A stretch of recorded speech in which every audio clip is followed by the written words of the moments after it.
Welcome back to making a jewellery box. Way too complicated. Part 3. So far I've built a complicated hexagonal case, added some spaces and somehow made drawers that curve in 3 different directions. Because why make things easy? This time I'm tackling the lid. And to make life more difficult for myself, I'm trying marquetry for the first time. More specifically, double bevel marquetry. Because apparently regular marquetry isn't complicated enough. My inspiration for this madness is Ronnie Rozenga. His work is absolutely stunning. Go and check him out. He's basically a marquetry wizard I want to be when I grow up, but with steadier hands. Where the frig did that go? So after watching way too many videos, reading a book and buying tools I definitely don't know how to use yet, I made myself a donkey. Not the 4-legged kind, a soaring donkey. Because apparently that's what you need to cut tiny bits of wood into even tinier, more frustrating bits of wood. So join me in another round of woodworking chaos, where big fingers meet tiny pieces, where patience meets its limits, and hopefully, at the end of it, we'll have a lid. Let's get started. Voila! Look at that!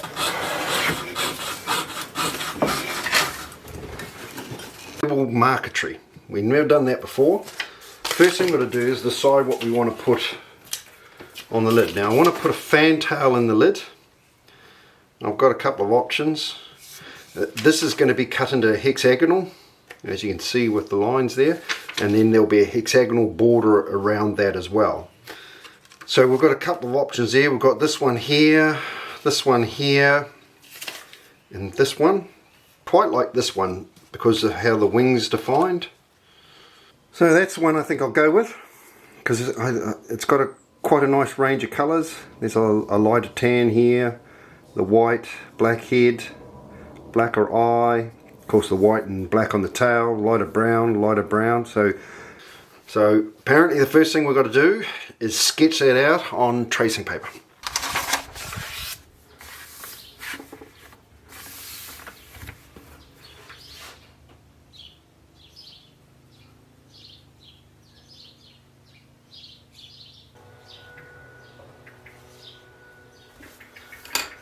Alright, there it is. Yeah, that looks really complicated, but hey, if you're going to try something, you might as well dive in the deep end, eh? Alright, so that's the target that they can then place that over with when I've finished cutting. Alright, so we've got the image. We've got what we want to cut out. Now we've got to make some material for the marquetry.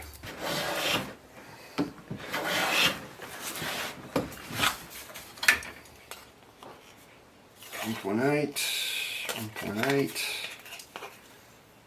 9, 1.8, it's good.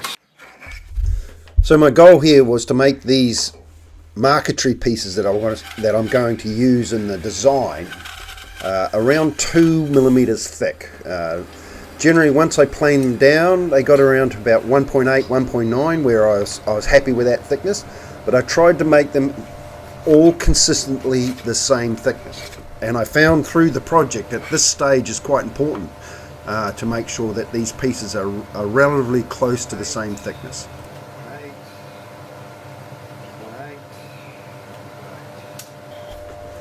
Not only were I looking for specific colours for the job that I was doing, the little fantail, I wanted different grain effects as well. The ebony, Queen Ebony of course, but you can see the different types of grain in these timbers, and I'll utilise these in the little fantail and getting the design together as well. Right.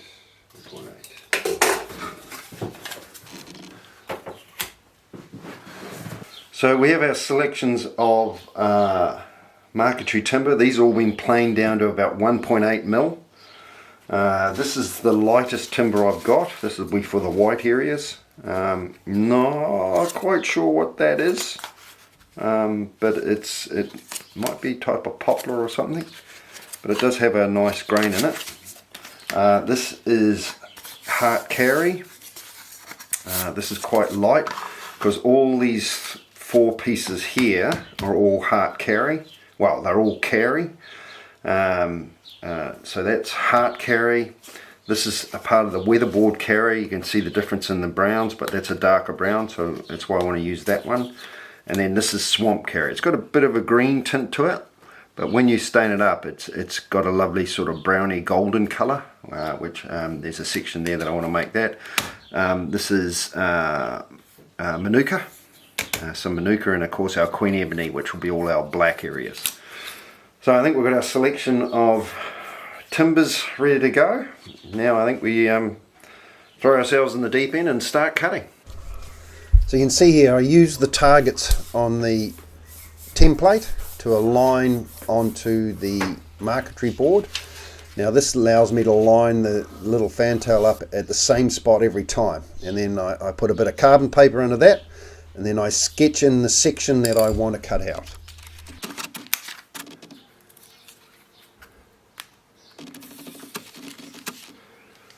Well, there's the first piece marked. Alright, I don't know whether you can see that,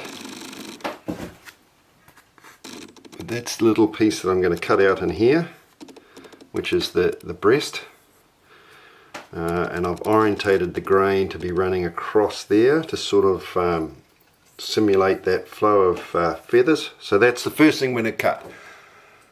See if it works, eh?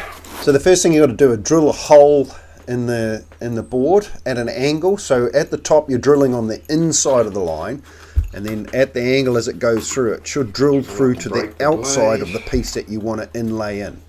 Now this here is one of the most difficult things to do and frustrating, is to get the blade together on the saw.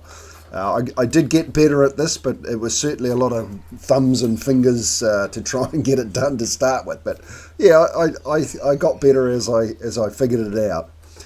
Now, as you can see, I've got the sawing donkey next to me. Let me explain a little bit of how this works.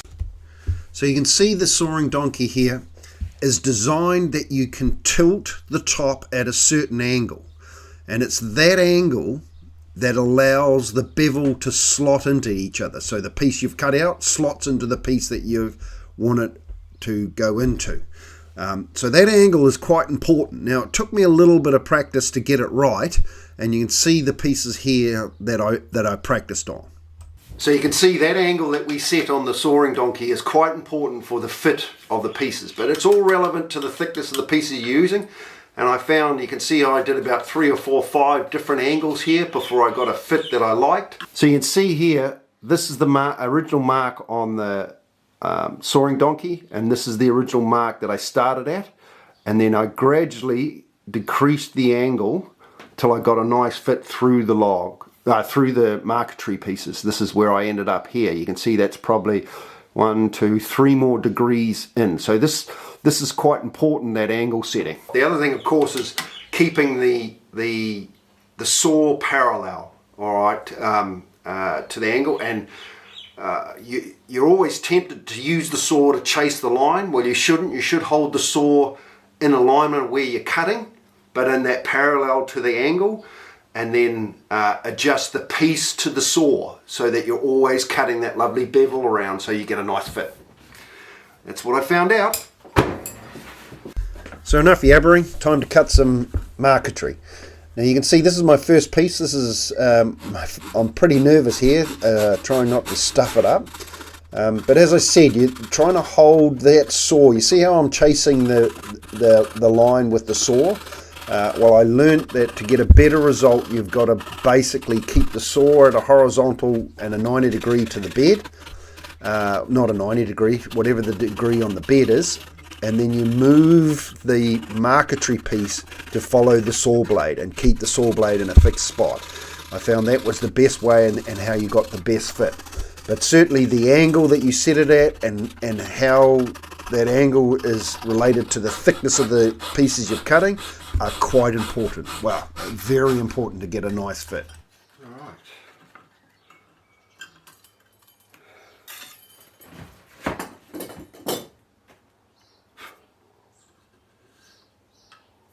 So let's see if it fits.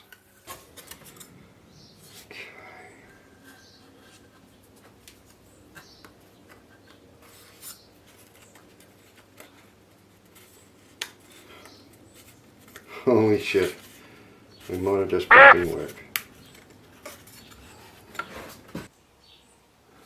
So that's the first piece in. Not perfect, but not too shabby. Nice tight fit.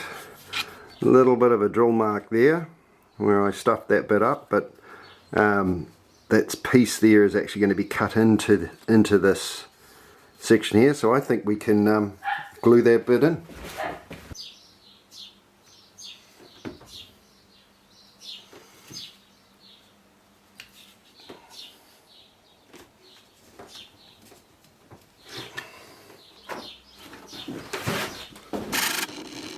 I don't think that's too bad for the first shot.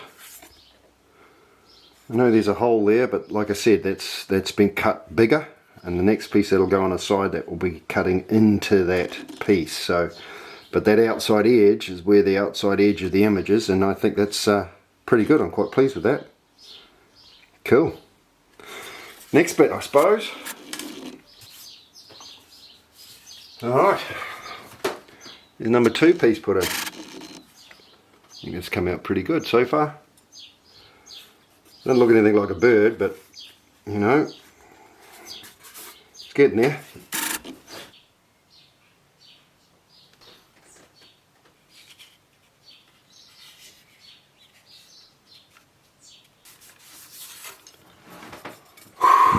Getting there. That's the first big piece with a real thin piece there, so that's coming up pretty good, I think. So far so good. Keep chipping away at it. Now initially I was using a 1.5mm drill, but I shot out and got some 1mm drill, so a tinier hole certainly helped that the problem I was getting with the hole showing up. And then as well I made a drilling block here. You can see this block here is a little bit of a steeper angle than the sawing donkey. And by making it steeper, I had it worked better in the sense of cutting that drill hole out, because you're supposed to cut on the inside of the drill hole, on the inside at the top, and then as the drill goes through the 2 pieces, it then drills to the outside of the line in the inlay piece underneath. That's the theory behind it. I found it was very tricky to get that right, and there was a very fine line for that to work. But we kept persevering, kept progressing through it, and I think as I moved along in this process, I got better and better at it. It certainly was a lot of fun, especially when the pieces worked and fitted in nicely, like these pieces here. You can see I'm orienteering the grain to the direction of the feathers. That's why I'm cutting each section a little bit different, but they're gradually getting there, and they're working out.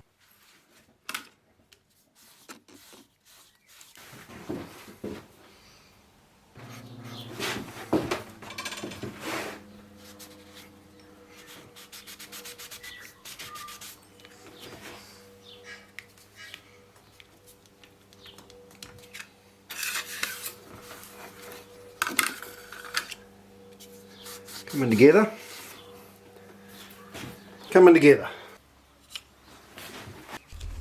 This was the most challenging piece. You can see how these thin pieces were cut out. A very delicate process. I was really quite terrified about snapping these and breaking the ebony that's in the picture, but we got it out and got them in as a whole piece, and they fitted in and slotted in very nicely, and they look good. That was a filly little bit. Alright. Coming together.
Now, figuring out the eye was quite a challenge. How do you cut out a perfect circle?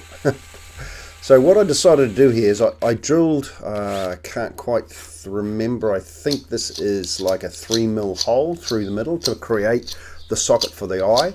This is a piece of ebony. Now I'm going to use the end grain of the ebony to create the darkness of the eye. And then I found the best way of making a perfect circle was using a pencil sharpener. So once I created that wedge shape, which then fitted it into the hole that I drilled in there nicely, I was able to cut this into length. Of course, once again, big fingers and tiny pieces of wood generally don't match, but we got the eye in there eventually, and it looked pretty good. Oh, don't drop it, for God's sakes, just don't drop it. So once we got that in there, we were able to clean that up with a scraper cut, and it looked really good. It came out really nice. A nice little dark patch to represent the pupil of the little fantail's eye. Now as well, I wanted to put a little white dot in the eyeball, like the reflection of light in the eye. Of course, this is how tiny it is. That drill there is 1mm wide, so it's a tiny little piece. So I've whittling down a little toothpick, which will go into this 1mm hole that I've just drilled. I'll glue this in, and then we'll cut that off, and hopefully it'll act as the little light reflection on the eye. That's my hope anyway.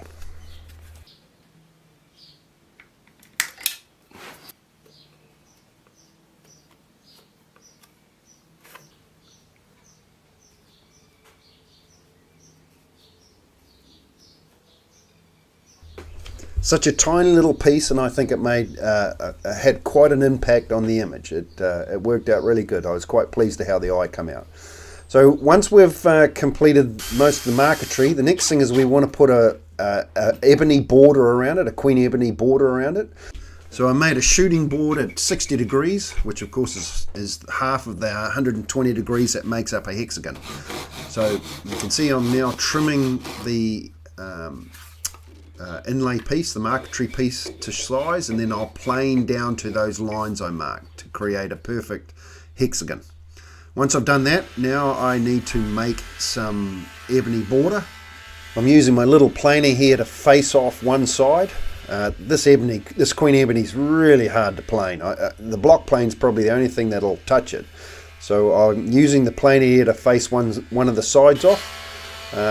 Once I've faced off one of the sides nice and clean, I'll then take to the bandsaw, and then we'll trim off a 2mm slack, and then we'll carry on this process till we have enough to create a border with it.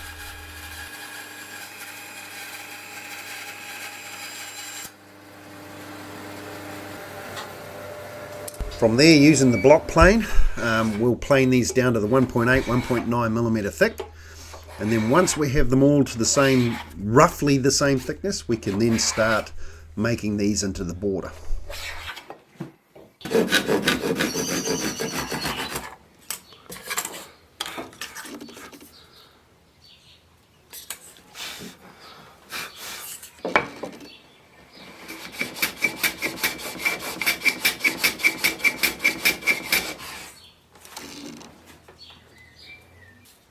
My process here for making the border is I'll continually just take tiny shavings off this till I get a perfect fit to this piece on this side of the hexagon. Once I get that, I'll apply some tape to hold it in place, and then using that tape and some glue, we'll glue that piece on.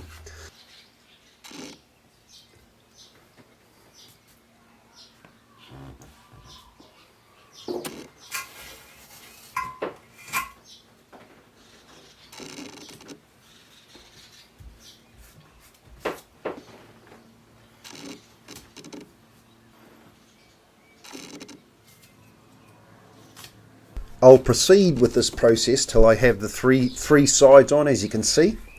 Once we have these three sides connected, we will then start cutting the fill-in pieces. Now this is the same process, but I'm able to plane the pieces down gradually till I get a perfect fit, as you can see, like this. And then same thing, bit of glue, bit of tape, and we'll proceed to get a border on this.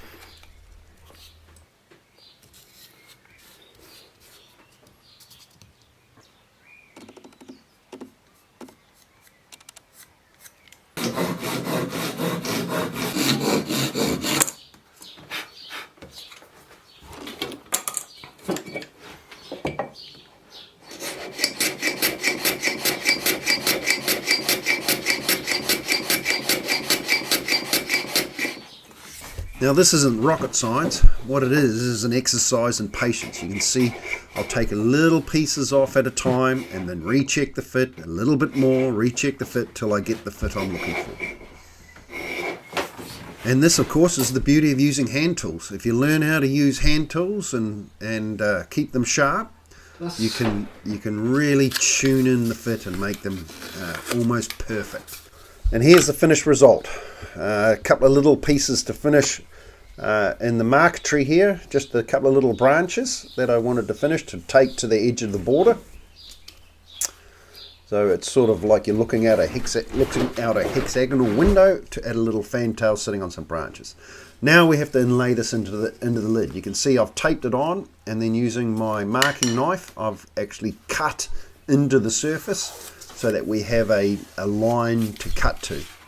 Once I've done that, I then set my router. This took the longest time because I wanted it just below the surface of this. So we took very little off the top, but enough to get it recessed nicely into the lid. You can see I left a couple little pieces here. This is so the router sits on them and floats across it, so you're not digging the tip in, and they're easily enough removed with the chisel.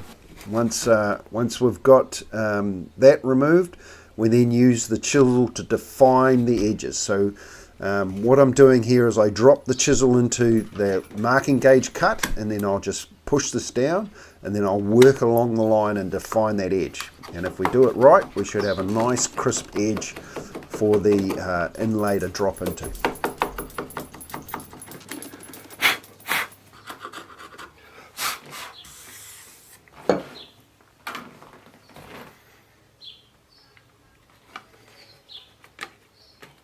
Yeah, it's going to go. Beautiful. Alright, let's glue and clamp that in.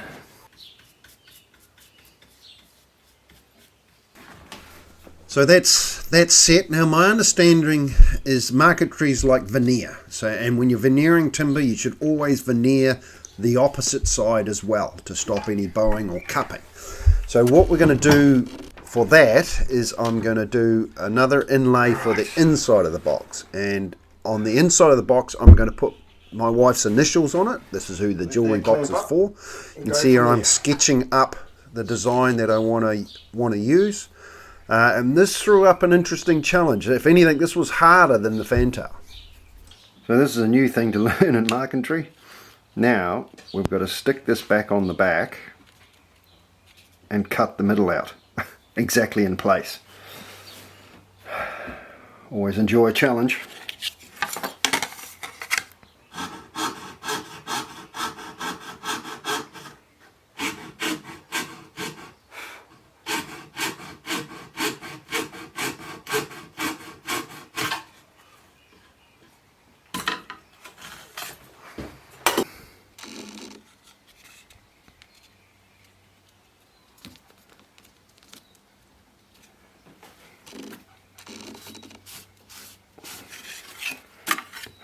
Look at that. We got it. Once the two sides had dried in, using a nice sharp card scraper, where I was able to use this to clean up the inlay. As I said, this is fractionally above the surface. Oh, I don't know, a quarter of a mil above the surface. Not a lot, but it was just enough that it cleaned off nicely and cleaned all the imperfections out. So the little pieces that weren't quite fitting, that hadn't quite got right through to the other side, the high points, all that sort of thing, it cleaned up the piece lovely. It really quite changed it from what it was to the finished piece. But easy job to do with a nice sharp scraper here. I did just sharpen these all up in the anticipation of having to do this to make sure it done a nice clean job, because you're working across all the different grains and hardness of timber and that. This is the best way of cleaning this up. So that's all the marquetry on the lid done. Our little fantail on the top is looking pretty good, sitting on his little branch on his perch. And then on the back here you'll see got my wife's initials. Same pattern, same inlay, so it should be balanced and there shouldn't be any cupping in that. So this is how I see the lid working. You can see the fantail on top, and when you open it up, you'll have my wife's initials on it, just like that. So there you have it, my first shot at double beveled marquetry. I got to say, I really enjoyed the process. It was a lot of fun, very challenging. By all means, it's not perfect. There's a lot of faults in here. You can see with the drill holes, some of the drill holes are showing. There's some gaps. You know, I would like to have been a bit finer on some of the detail, you know, but by all, you know, first shot at it, I'm not too upset, you know. Straight edges, there's a little, it's not quite straight, you know, little details like that, which, you know, just comes with a lot of practice and working the theory out. The drill holes, I'm sort of figuring out that you should be drilling the holes in corners where they're less noticeable. That's what I'm thinking. Yeah, but otherwise, thoroughly enjoyed the process. It was a lot of fun, and I can see myself doing more of this. By all means, please check out Ronnie Rozenga. Excuse me if I've butchered your last name, Ronnie. His work is absolutely stunning, and if you want to see someone who's professional do it and what they can create with a bit of skill and practice, and like I say, when I grow up one day I want to be sort of half as good.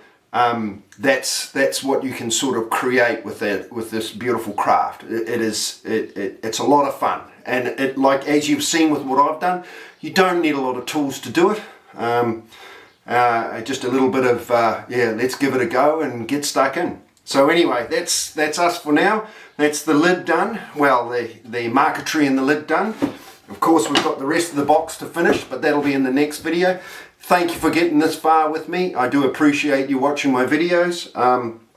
Please, if you have any questions, let me know, or comments. Always interested on your feedback. Like I said, I'll put a link in my description for Ronnie Rozenga's YouTube channel. Go and have a look. His stuff is stunning. All right, on to the next stage.